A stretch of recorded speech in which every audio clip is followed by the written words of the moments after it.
Хүрээлэн дүүрэн бүр ингээд давлгаалаад бүр 150-аад 250-аад 350-аад яг манай заамд зориулаад миний нутгийн хөө зориулж яасан их чинь хараад маш их баярлж байсан тэр мөчийг мэдэрчээсэн үү? Тэр яг тэр давлгаалж байсан хүмүүс хоёрыг уухалж байсныг бол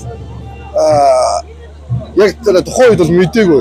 Сүүлд би өөрөө манай эхнэр бол таны тэр бас нэг стори бас харж бас мэдсэн. Тийм үү.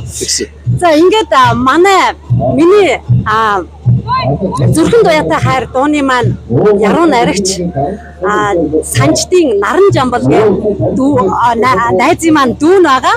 Тэгээд өвөө нь бол өндөр сайхан настай санжид гэж сайхан буурд байгаа. Тэгээд өнөөдрийн наадмын нээлтэнд одоо мэдчлэр яг ямар сюрпризтэй ирсэн бэ?